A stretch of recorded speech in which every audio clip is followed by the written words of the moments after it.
오늘 우리에게 주실 하나님의 말씀, 창세기 37장 5절에서 11절까지의 말씀입니다. 창세기 37장 5절에서 11절 말씀 함께 봉독합니다.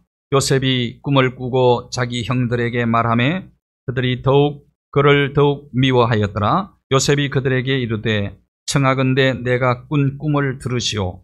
우리가 밭에서 곡식단을 묶더니 내 단은 일어서고 당신들의 단은 내 단을 둘러서서 절하더이다. 그의 형들이 그에게 이르되 내가 참으로 우리의 왕이 되겠느냐, 참으로 우리를 다스리게 되겠느냐 하고 그의 꿈과 그로 말미암아 그를 더욱 미워하더니 요셉이 다시 꿈을 꾸고 그의 형들에게 말하여 이르되 내가 또 꿈을 꾼적 해와 달과 11분이 내게 절하더이다 하니라. 그가 그의 꿈을 아버지와 형들에게 말하매 아버지가 그를 꾸짖고 그에게 이르되 내가 꾼 꿈이 무엇이냐? 나와 내 어머니와 내 형들이 참으로 가서 땅에 엎드려 내게 절하겠느냐? 그의 형들은 시기하되 그의 아버지는 그 말을 간직해 두었더라. 아멘. 그 사랑 이제 난 알았네. 찬양으로 영광 하나님께 올려드리겠습니다.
고 김대중 대통령의 담화문과 연설문을 작성해 주었던 목사님 아들인데 고도원 씨라는 분이 있습니다. 이분이 쓴 꿈 넘어 꿈이라는 책이 있어요. 책에서 소개를 했습니다. 이런 내용을 소개했어요.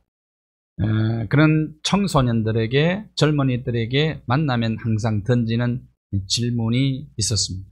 당신의 꿈이 무엇입니까? 꿈이 무엇입니까? 라고 질문을 던졌습니다. 고도원 씨가 카이스트 대학원생들 500명을 앞에 놓고 강의를 한 다음에 동일한 질문을 던졌습니다. 학생에게 꿈이 무엇입니까? 라고 물었더니 과학자가 되는 겁니다. 그 다음에 물었습니다. 과학자가 되고 나서요? 무엇을 하려고요? 그랬더니 대답을 못해요. 머뭇거리면서.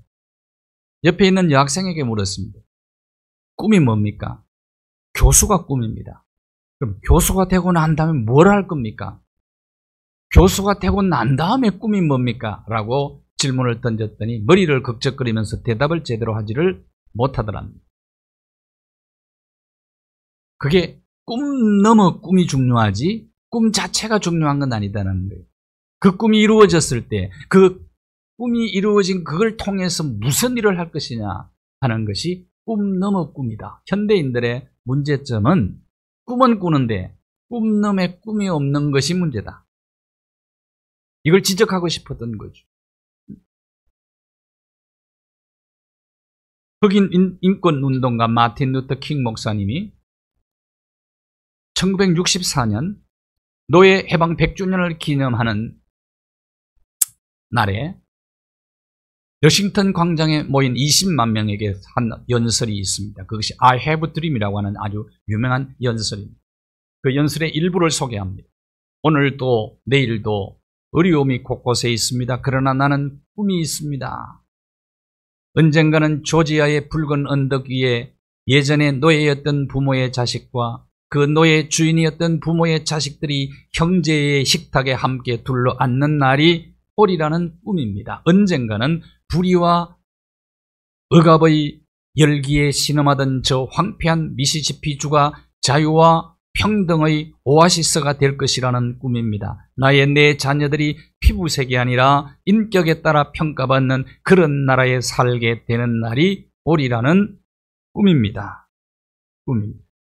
오늘 저에게는 꿈이 있습니다. 흑인 소년 소녀들이 백인 소년 소녀들과 손을 잡고 형제 자매처럼 함께 걸어갈 수 있는 상황이 되는 꿈입니다. 미국이 위대한 국가가 되려면 이것은 반드시 실현되어야 합니다. 하나님의 모든 자손들, 흑인과 백인, 유대인과 이교도들, 개신교도와 캐톨릭 교도들이 손에 손을 잡고 옛 흑인 영가를 함께 부르는 그날 말입니다. 이것이 마틴 루터 킹 목사님이 꾸었던 꿈입니다. 꿈 넘어 꿈이었습니다. 그대로 이루어졌습니다. 이 꿈이 하나님의 영광을 위하여 이웃에게 복이 되기 위하여 그리고 이웃의 유익이 되는 꿈을 꾸면 그 꿈은 반드시 이루어집니다. 왜냐하면 그 꿈은 하나님의 나라의 꿈 넘어 꿈이기 때문에 그런 거예요. 요즘 젊은 아이들에게, 요즘 자녀들에게, 다음 세대들에게 이 꿈 넘어 꿈을 심어주는 것이 소중하다고 생각을 합니다. 부모와 선생의 역할, 먼저 된 역할이 자들이 감당해야 될 역할 중에 아주 중요한 역할이라고 생각을 합니다. 유대인들은 밑접하라고 13살 되면 성인식을 거행합니다. 그럴 때 각 가정과 친척들이 모은 돈을 6천만 원 내지 7천만 원의 돈을 통장에 넣어주든지 주식에 투자하든지 그렇게 한답니다. 그걸 주면서 이렇게 가르친다는 거예요. 선한 부자가 되어라.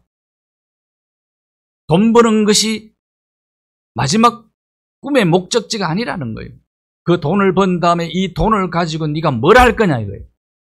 이걸 가르치는 거예요. 그래서 세계에서 가장 많이 기부하는 민족이 유대인들이에요. 제가 몇 년 전에 노회장 때 중고등학생 수련회 가가지고 예배를 드리는 설교하면서 물어봐서 얘들아 꿈이 뭐냐 그랬더니 한 아이가 뭐라 그러냐 건물주가 되는 게 꿈입니다. 왜 건물주 되려고 그러네? 조물주 위에 건물주라고. 기가 막힐 일이죠. 꿈놈의 꿈이 중요하다는 얘기죠. 요셉이 야곱의 11번째 아들인데 꿈을 꾸고 꿈 이야기를 합니다. 근데 그 꿈 때문에 요셉이 미움을 받아서 애굽의 종으로 팔려갑니다. 꿈 때문에 시련을 당합니다. 요셉이 꾼 꿈이 어떤 꿈이었죠? 창세기 37장 7절과 9절입니다. 곡식을 베는데 꿈에 말이죠. 꿈을 꾼 거죠. 자기 곡식단을 향하여 11명의 형제들의 곡식단이 절을 한다는 거죠. 형님들이 안 그래도 요셉을 미워했는데 더욱더 시기해서 더 미워합니다. 근데 또 꿈을 꿨다는 거예요. 이번에는 해와 달과 11변이 절을 하더라 이거예요. 자기 보고. 그러면 우리 부모님이 너한테 절한다는 얘기냐. 이런 나쁜 XX 하고 욕하고 형들이 더욱더 미워하고 시기하고 질투하고. 그래서 결국은 팔아먹잖아요. 상인들에게 팔아먹었다고. 그런데 그 요셉의 꿈이 그대로 이루어졌잖아요. 아버지는 37장 11절에 보시면 요셉의 아버지 야곱은 마음의 꿈을 간직하게 되는 겁니다. 오랜 세월이 지난 후에 그 꿈은 이루어집니다. 창세기 41장 41절을 보시면 바로 왕이 요셉에게 얘기합니다. 네가 애굽 온 땅의 총리가 되게 하노라. 꿈이 이루어졌습니다. 애굽으로 팔려간 노예입니다. 요셉은 이민자였어요. 근데 그가 대애굽의 총리가 되었다. 이건 불가능한 일이 이루어진 겁니다. 미국도 주류 사회에 진입하는 것은 이민자들은 굉장히 어려운 겁니다. 거의 일어나지 않아요, 이런 것. 애굽으로 양식 구하러 온 아버지와 아버지 야곱과 11형제들이 총리가 된 요셉에게 엎드려 절을 합니다. 그 꿈이 이루어졌어요. 사람은 꿈을 먹고 사는 존재지요. 꿈을 먹고 삽니다. 꿈을 이루려면 먼저 꿈이 있어야 되고, 근데 그 꿈에는 놀라운 능력이 있어요. 사람을 움직이는 능력이 있어요. 절망하지 않게 하는 능력, 삶을 지탱하는 능력, 흔들리지 않게 하는 능력, 방황할 때 바로 잡아주는 능력, 성실한 삶을 살게 하는 능력이 꿈속에 있습니다. 꿈속에는 감사할 수 있도록 만드는 능력도 있어요. 원망할 수밖에 없는 상황, 종으로 가서 종살이하고 누명 쓰고 감옥 들어갔는데 그 상황 속에서도 감사하며 삶을 살아갈 수 있는 능력이 꿈속에 있더라고 말이에요. 꿈에는 정신적으로 넓지 않고 넓푸른 인생을 살아갈 수 있게 하는 능력이 있어요. 그래서 꿈을 늘 간직하고 살았지. 한마디로 말하면 절망적 상황에 처한다고 할지라도 꿈을 먹고 사니까 그 절망을 극복할 수 있었다 그 말이에요. 포기하지 않습니다. 이것이 꿈을 먹고 사는 사람의 모습입니다. 꿈이 있는 사람과 꿈이 없는 사람, 막 사는 사람과 꿈을 먹고 사는 사람은 엄청난 차이가 있어요. 인생에. 북미는 부자 나라입니다. 남미는 가난한 나라들이 많아요. 유럽의 이민자들이 제일 먼저 정착한 땅이 남미입니다. 지혜와 자원도 풍부해요. 남미는. 그런데 북미는 잘 사는데 남미는 왜 그보다 못 살까요? 이유가 무슨 차이입니까 이것이? 유럽의 이민자들이, 특히 스페인의 이민자들이 먼저 남미는 골드를 찾아서 갔어요. 금을 찾아서 가요. 금. 그런데 북미는 청교도들이 신앙의 자유를 찾아갔어요. 순수 신앙을 고수하기 위해서 하나님을 찾아간 것입니다. 갓을 찾아갔어요. 골드와 갓의 차이지요.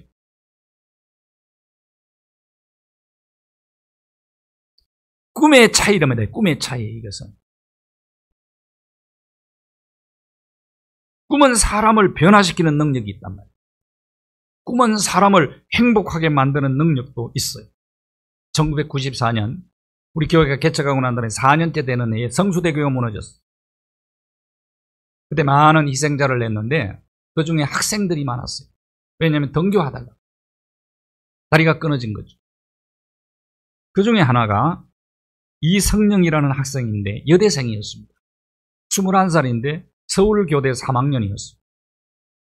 교생 실습을 하려고 어느 학교를 가다가 성수대가 무너져서 희생당한 겁니다. 일기장이 발견됐어요. 일기장이 그의 꿈이 기록이 되어 있었어요. 꿈이 많이 있었는데 한 10가지 소개합니다. 그의 꿈입니다. 일생 동안 하고 싶은 이 성령의 꿈은 100명 이상에게 전도하고 목사관을 짓고 교회를 짓고 장학금 제도를 만들고 신앙소설을 쓰고 시각장애인을 뭔가를 한다. 1명 이상의 아이를 입양한다. 장기를 기증한다. 이동도서관을 강원도에 만든다. 복지마을을 만든다. 그 꿈이 이루어지지 않았지요. 이 성령에게는. 그러나 그는 청혼의 푸른 꿈을 먹고 행복하게 살았던 거죠. 부푼 가슴을 안고. 특히 우리 젊은이들은 꿈을 먹고 사는 존재 아닙니까? 요셉은 꿈 때문에 시련당해서 종으로 팔려갔어요. 그런데 거기서도 성실하게 잘 살아요. 왜? 꿈 때문에. 꿈의 힘이란 말이죠. 이겨냅니다. 종살이도 너무 잘했어. 누명 쓰고 감옥에 들어갔는데 중범죄자들만 가두는 감옥이에요. 거기가. 그렇죠. 보디발 애굽 바로왕의 경호실장에 아내를 범했다고 성추행했다고 누명 쓰고 들어간 거 아닙니까? 원래 보디발의 아내가 유혹했는데 하나님 의식하고 그냥 도망갔는데 누명 씌워서 감옥에 중범죄자로 넣었어요. 언제 나올지 기약이 없어요.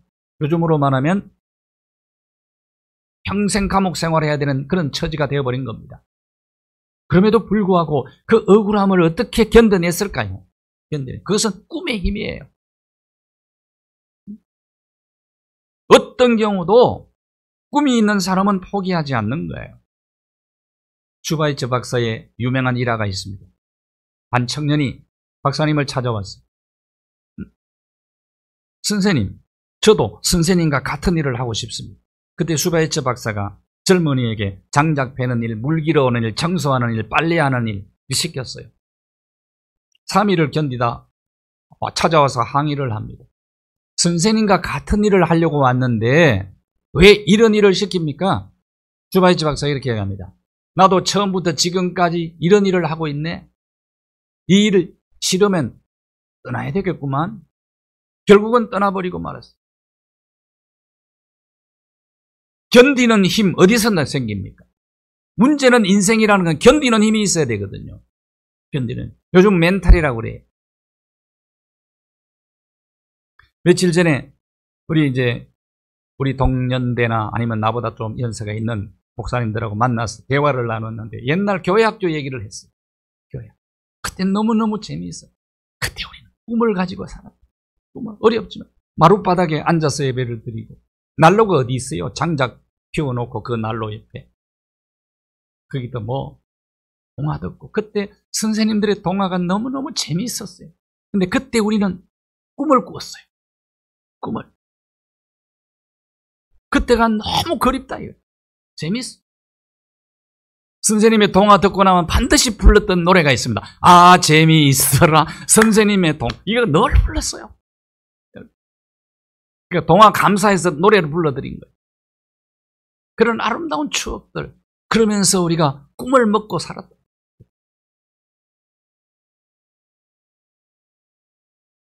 그런데 꿈이 있었기 때문에 아무리 어려워도 버텨낸 겁니다. 견딘 거예요.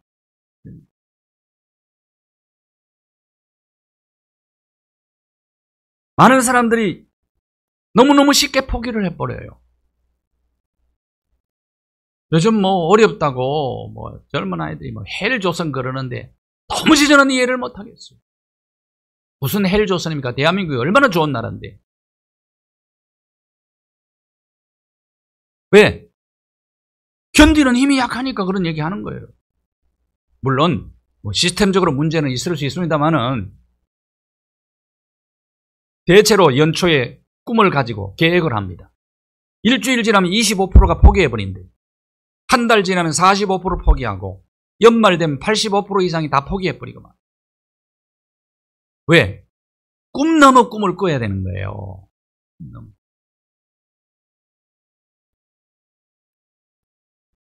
요셉은 고난과 역경의 바람이 아무리 그세게 몰아닥친다고 할지라도 절대로 포기하지 않았어. 그래서 하나님께 쓰임받은 것 아니겠습니까? 오뚜기는 세게 넘어지면 넘어질수록 더 세게 일어나잖아요. 비바람 폭풍우가 몰아치고 태풍이 몰아와도 독수리는 오히려 날개를 펴고 꿈의 날개를 펴고 창공을 향해서 난다. 꿈의 힘이라 해요. 국제구호 전문가로 일하고 있는 한비아 씨가 쓴 책이 그건 사랑이었네라는 책인데 그 책에서 이런 이야기를 소개합니다. 2007년 9월 달에 한비아 씨가 짐바브웨에 4개월 동안 파견 근무를 나가게 됩니다. 구호단체예요. 그때 그 지역이 가장 높은 수위 재난인 카테고리 3 지역이었어요. 수년간 계속된 가뭄 때문에 수십만 명의 아이들이 굶어 죽어가고 있었습니다. 거기서 130만 명에게 긴급 구호 식량 지원을 하게 된 거예요. 이 사역을 하러 간 겁니다. 그러다가 교회를 나가게 되었어요. 가까운. 갔더니 예배가 너무 소란스러운 거예요. 자기 체질이 전혀 안 맞아. 그래서 다시는 이 교회 안 와야 되겠다 생각했는데 목사님이 설교를 하시면서 설교 다음에 반드시 이것을 구체적으로 실천할 수 있도록 이끌어주는 거예요. 설교를 그렇게 하시는 거예요. 그래서 4개월 동안 계속 그 교회를 나가시게 된 거예요. 그 설교의 힘을 가지고 그 어려움을 다 극복을 해놔. 그러던 어느 날 도시 빈민가 에이즈 말기 환자들을 위한 구호활동을 식량 지원을 나가게 되었어요. 그게 무려 11,000명에 넘는 에이즈 말기 환자들이 모여 있었습니다. 놀라운 건 에이즈 말기 환자 가운데 10살 미만의 아이들이 1,000명이나 되었어요. 1,000명. 심지어는 한두 살짜리 아이도 수십 명이 있었어요. 엄마에게 수직적으로 감염된 아이들이었어요. 그 중에 20살짜리 한 젊은 엄마가 있었습니다. 구호단체에서 제공하는 점심을 겨우 입에 넣을 정도로 에너지가 다 소진된 엄마였어요. 그런데 딸을 안고 있었어요. 에이즈에 감염된 딸을 안고 있어요. 근데 그 점심을 그 딸에게 정성껏 먹여주는 거예요. 그러면서 고맙다, 고맙습니다, 고맙습니다. 그러나 그 이후에 다시 찾았을 때는 그 여인을 볼 수가 없었다고 합니다. 그날 점심을 딸에게 정성껏 먹이고 오후에 조용히 엄마는 눈을 감은 겁니다. 그렇게 죽는 사람들이 한 달에 300명 정도 나옵니다. 그 광경을 지켜보던 한비아 씨가 이런 질문을 던집니다. 하나님이 이런 상황에서 내가 무엇을 해야 합니까? 내가 해야 될 일이 뭡니까? 4개월 파견 근무를 거의 끝내고 짐바브웨에서 떠나기 전에 그 교회를 마지막으로 갔어요. 근데 목사님이 설교를 하시든지 설교를 끝나고 느닷없이 기도하자는 거예요. 10년 후의 계획을, 10년 동안의 계획을 위한 기도를 드립시다. 영어나 초나이어가 모국어가 아닌 사람들은 속 시원하게 자기 모국어로 기도하세요. 그리고 기도를 합니다. 10년 동안 이루어야 될 꿈을 가지고 기도하자 이거죠. 한비아 씨가 거기 온 줄 목사님 몰랐어요. 그래서 의하게 생각을 하면서 기도를 하는 거예요. 비전을 위해서, 꿈을 위해서 기도하고 있는데 이유 없이 붉은 눈물방울이 뺨으로 툭 떨어진 거예요. 그때 가슴이 불덩이처럼 뜨거워진 거예요. 한 목소리가 너무나 또렷하게 들려왔어요. 가서 그들의 눈물을 닦아주어라. 가서 그들의 눈물을 닦아주어라. 그 순간 놀랐어요. 근데 벅찬 감격이 일어났어요. 그래도 황홀함도 생겼어요. 나 같은 사람에게 하나님이 이런 일을 맡기십니다. 그는 이렇게 고백을 했어요. 앞으로 어디를 가든지 누구의 눈물을 닦아주라는 건지 잘 모르겠지만 지금 여기서 할 일이 분명하다. 인의를 굶고 학교에 가는 자식을 보면서 마음속에 눈물을 흘리는 엄마의 눈물을 닦아줘야 해. 에이즈로 죽어간 20살 엄마처럼 병들어 오갈 데 없는 사람이 생의 마지막 음식을 먹으며 흘리는 눈물을 닦아주는 일, 그리고 엄마를 잃고 혼자 남은 2살짜리 어린 딸의 눈물을 닦아주는 일, 벅찬 가슴으로 나는 하나님께 대답했다. 하나님 감사합니다. 그 말씀에 순종하겠습니다. 한비아 씨는 꿈 넘어 꿈을 꾼 여인이었습니다. 꿈의 사람은 어떤 시련이 와도 견딥니다.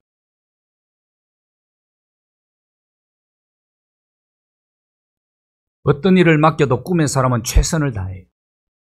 그 꿈을 이루기 위해서 피와 땀과 눈물을 흘려요. 대가를 지불합니다.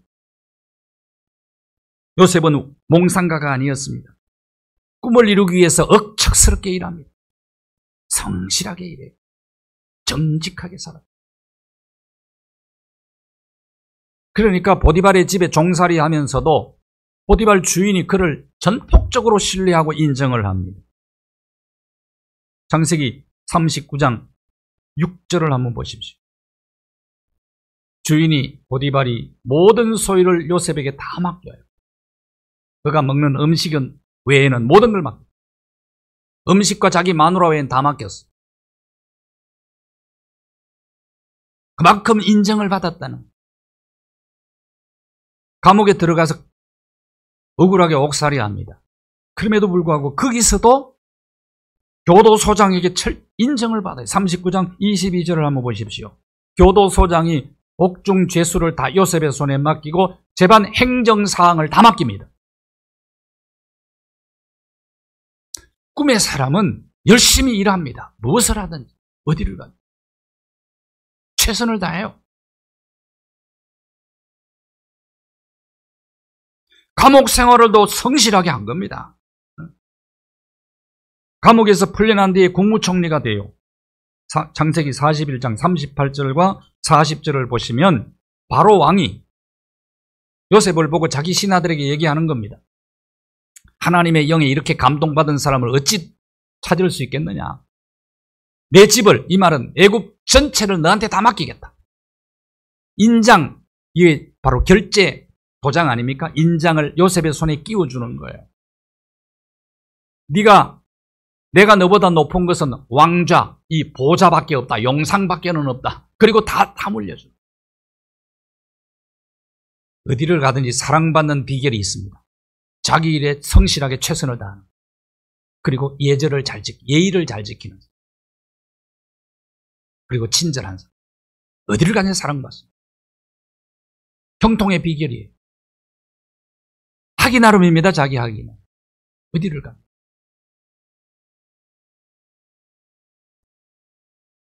꿈이 있기 때문에, 꿈을 먹고 사는 사람이기 때문에 남보다 더 열심히 일을 하는 거예요.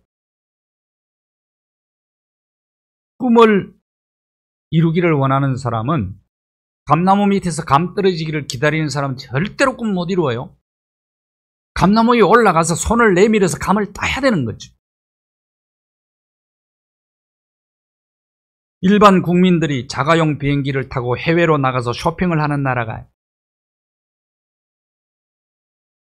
도로 위에 람보르기니와 포르쉐가 즐비한 나라, 전 국민에게 매년 1억 원의 생활비를 지급하는 나라, 주거와 교육과 의료비가 모두 공짜인 나라, 세금 안 내는 나라, 이런 나라가 세상에 있을까요, 없을까요? 네? 있었어요. 오세아니아주 미크로네시아에 위치한 나우루 공화국입니다. 인구는 10,000명의 나라가, 땅덩어리는 울릉도의 3분의 1이에요. 그런데 희귀 자원이 풍족한 섬이에요. 인광석이 나는 곳입니다. 1980년대에 벌써 1인당 국민소득이 2만 불을 넘어섰어요. 부유한 나라죠. 이렇게 된 계기가 있습니다. 섬의 지천으로 널려있는 새똥 때문이었어요. 바로 중간 기착지였습니다. 철새들의 이 나우루 공화국이. 이 섬에 오랜 세월 쌓인 새똥과 산호청이 배합이 돼가지고 희귀 자원이 된 겁니다. 그것이 인광석이에요. 인광석으로 벌어들인 막대한 돈이 국민들에게 공정하게 다 배분이 된 겁니다. 이게 정부 정책이었어요. 그러니까 아무 일도 안 해도 되는 거예요. 그래서 자기 집에 집사, 일꾼, 식모, 이런 사람들 전부 외국인을 다 데려다가 쓴 거예요. 심지어는 공무원들까지도 외국인들 데려다가. 그런 나라 되면 좋겠어요? 30년이 지나서 문제가 생긴 겁니다. 집안 청소하는 법도 몰라. 여자들이 집에서. 요리하는 법도 몰라. 고기 낚는 법도 몰라. 다 잊어버렸어요, 그냥. 놀고 관광 다니고 이런 데만 그냥 습관이 돼버린 거예요. 이런 사람들이 다시 일을 배우려니까 얼마나 힘들겠어요. 일을 하는 게 복이라니까. 하나님도 지금도 일하시잖아요. 천지 창조 이후에 끊임없이. 그러니까 유지 보존되는 거 아닙니까, 지금? 이 우주가. 모든 피조물이 운행되고 유지 보존되는 것은 하나님이 지금도 졸지도 않고 주무시지도 않고 일하시기 때문이에요. 그러니까 예수님도 열심히 식사할 겨를도 없이 예수님 바쁘게 일하셨어요. 그래서 아버지께서 일하시니까 나도 일한다. 저 요새 주 5일 근무제 이제 또 4일 근무제 또 얘기하더라고. 비성경적입니다, 이거는. 제가 볼 때는 그래요. 저를 보고 꼰대라 그럴지 모르지만 어쨌든 그래요. 일을 하면서 행복과 의미를 느끼도록 지원받은 존재가 인간입니다. 왜? 하나님이 열심히 일하시는 분이니까. 하나님. 그래서 그런 자에게 복을 주시는 거죠. 그것도 최선을 다해서 성실하게, 정직하게, 한결같이 끝까지 참고 인내하며 버티며 일하는 거예요. 그것도 너무 꿈을 꾸면서 반드시 이루어집니다. 그 꿈. 반드시. 저와 여러분이 예수 그리스도 안에서 꿈꾸는 하나님의 나라의 꿈은 반드시 이루어질 겁니다. 반드시 이루어집니다. 우리는 그 꿈을 함께 꾸는 자들이. 그래서 예수 믿는 사람, 그리스도인은 하나님의 나라 꿈을 꾸는 사람들입니다.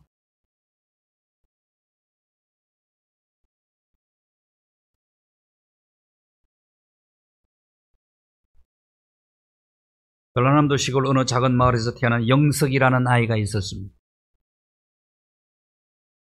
초등학교를 졸업했는데 너무 가난해서 진학을 할 수가 없었어요. 저희 초등학교 졸업할 때만 해도 중학교 가는 아이들이 10분의 1도 안 됐어요. 그렇게 시골에서 살았으니까 저는. 도시에서도 고등학교 진학률이 그렇게 많지 않았습니다. 어떤 동네는 고등학교 진학하면 프랜카드 걸었다니까요. 그런 때가 있었어요. 참 가난했던 때죠. 너무 공부가 하고 싶은 거예요, 영석이가. 그래서 교회 가가지고 막 울면서 편지를 썼어요. 하나님에게 편지 썼어요. 타이틀을 하나님 전상서 해서 썼어요. 하나님, 나 중학교 가고 싶은데 학교 좀 가게 해주세요. 나 학교 졸업하면 내가 이런 일을 하겠습니다. 이런 사람이 되겠습니다. 이런 일을 하겠습니다. 하나님 기뻐하는 일을 할게요. 하나님 학교 가게 해주세요. 편지는 썼는데 보내야 될 거 아니에요. 편지 봉투에 받는 일을 하나님으로 받았어. 주소는 모르니까 하나님으로만 썼어.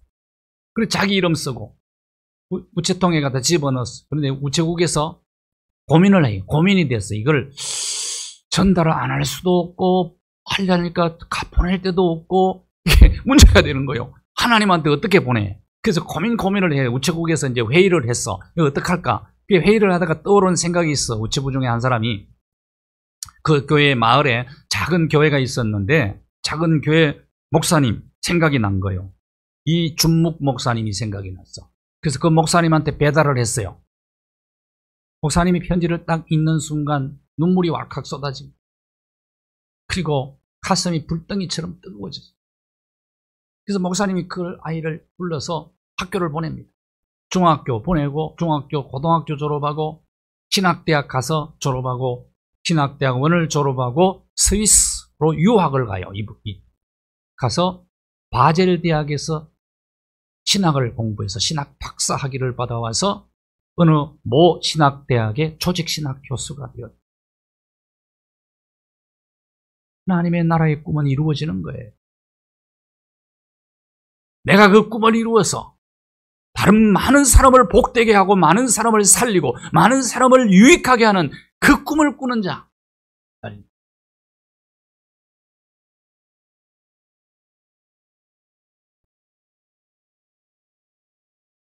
찬양을 하나 듣도록 하겠습니다. 찬양. 소중한 꿈이라는 찬양이 있어요. 노래는 원경이라는 어린이를 위한 축복의 노래예요. 1999년에 원경이가 태어났는데 하이퍼 IgM 신드롬이라는 병을, 희귀병을 안고 태어나요. 면역 결핍증입니다. 선천성 면역 결핍증인데 이 병에 걸리면 지금까지 이 병으로 가장 오래 산 아이가 10살이에요. 10살. CCM 가수들이 노래를 만들어서 이 아이를 축복하기 위해서 원경이와 또 다른 치유와 사랑이 필요한 사람들을 위해서 노래를 만들어 부릅니다. 함께 보겠습니다.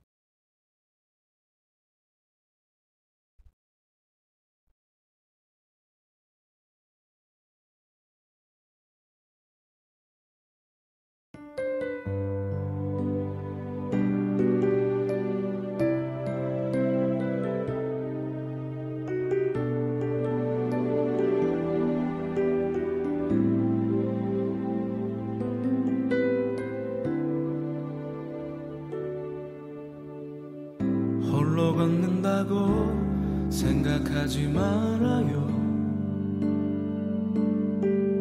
이젠 안 된다고 포기하지 말아요.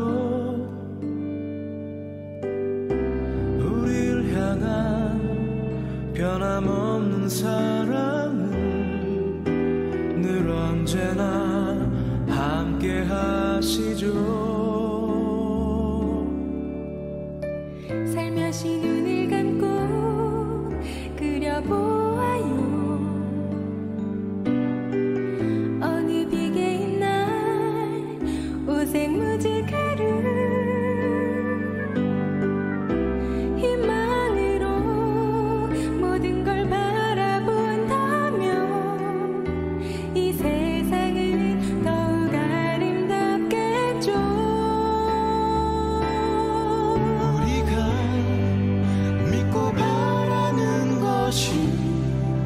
모두 이루어지는 곳, 그곳으로 함께 가요. 우리의 마음속에 담아둔 소중한 꿈들을 이제 펼쳐보아요.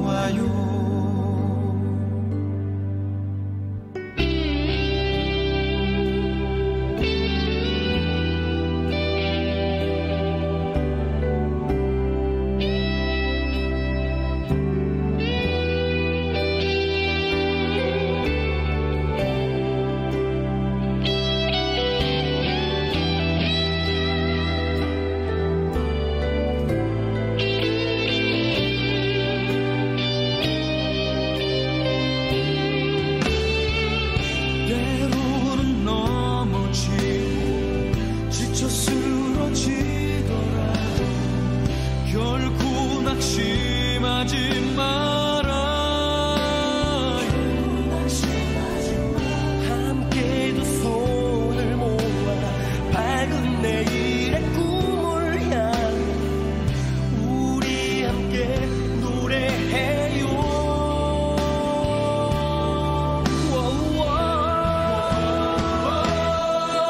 우리가 믿고 바라는 것이 모두 이루어지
하나님의 나라의 꿈이 반드시 이루어질 줄로 믿습니다. 미래에 이루어질 그 꿈을 향하여 우리 함께 손에 손을 잡고 힘차게 꿈을 이루며 많은 사람을 복되게, 많은 사람을 살리며 많은 사람을 유익하게 만들어 나아가는 우리 모두가 되게 하여 주옵소서. 예수 그리스도의 이름으로 기도하옵나이다. 아멘.